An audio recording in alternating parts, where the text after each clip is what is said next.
والله أكثر شيء أكره في هذه الحياة أنا ألعب دور الضحية، ولكن فعلا هذه الأيام أنا ضحية.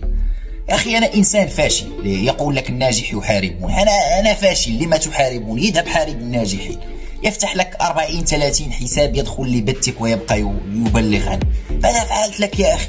ماذا فعلت لك لكي تبلغ عني؟ لا أنا أتعرى، لا أنا أمارس تنسيق أو مندوب إلكتروني. افتح باب تتحدث مع نفسك، لا أنا أطلب منك أي شيء وتأتي وتبلغ عني. قطع الأعناق لا قطع الأرزاق، لا حول ولا قوة إلا بالله العلي العظيم.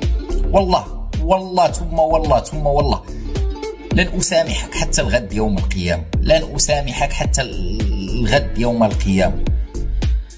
لا حول ولا قوة إلا بالله. من فضلكم أي واحد يستطيع يكتب تعليق بالإنجليزي في هذا الفيديو ليكتبها. والله دمعة لا ترغب بأن تخرج. لا حول ولا قوة إلا بالله العلي العظيم.